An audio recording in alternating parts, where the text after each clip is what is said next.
Welcome back, 9:46 on your Sunday, and in just a couple of days, you might notice Seattle's Great Wheel glowing green for a very special reason. It's Mental Health Awareness Month in May. Just to give you an idea of how many people are affected, 1 in 5 Americans are living with a mental health condition, and about 60 million people in the U.S.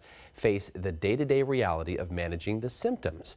NAMI, the National Alliance on Mental Illness of Washington State, is holding a special ceremony Wednesday to first light the wheel and promote the Why Care campaign. So joining us now this morning, some new friends of ours. Barbara Miller is with NAMI. She's the Washington Board President, also lives with a mental health condition. Lori Umetsu is Seattle's treasurer, and she knows a lot of people living with mental health conditions. And Muget Guniguez is NAMI's Seattle Executive Director. Thanks for all being here. We appreciate it. Yeah. Thank you. First of all, Barbara, give us an idea of NAMI, what it does, how it helps people. Sure. First, thank you for the invitation for us to be here. We're really excited about being able to promote this.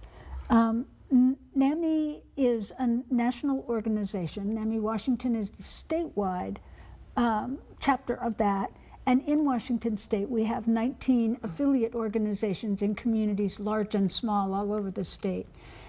NAMI is the largest grassroots organization for people who are living with mental illness and people who love people who are living with mental illness. And we provide support and education and state and national advocacy work. That's great. And the education is so key. You know, so many people just are not aware of what's happening. So what is happening in our communities with mental health? Well, I think part of what's happening is that mental health is not as hidden as it used to be.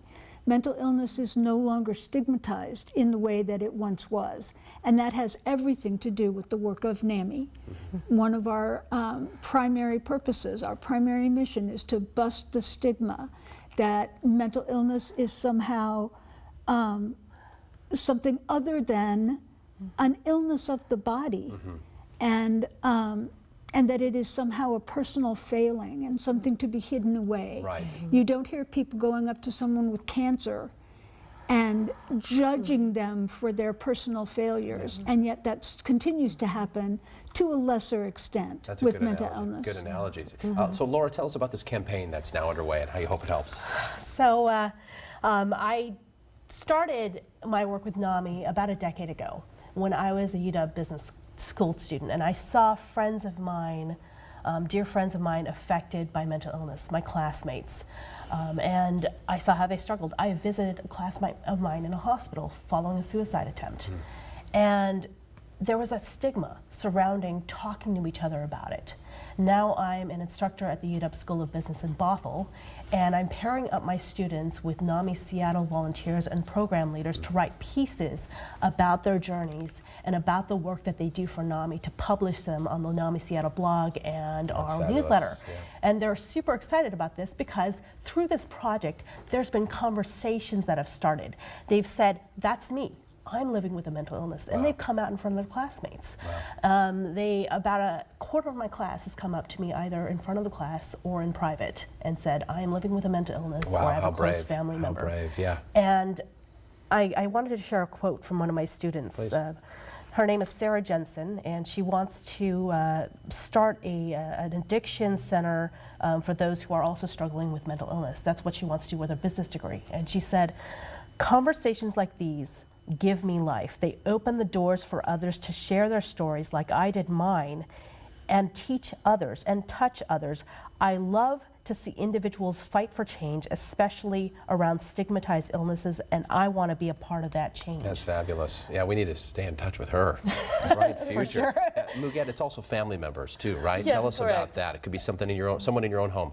Absolutely. Well, you know, my family was greatly impacted by mental illness. We moved from Haiti to New York City over almost 40 years ago, and 2 of my siblings were diagnosed with mental illness. It was really a challenge for my parents. It was a challenge for the rest of the family, and you know, my parents didn't speak English. We had to deal with hospitals, doctors, psychiatrists, therapists. The unknown, you didn't know. Total unknown. Yeah. And it was really challenging. So I wish there was a NAMI that we have called and seeked help at the time. Unfortunately, I didn't know about NAMI, and neither did my family.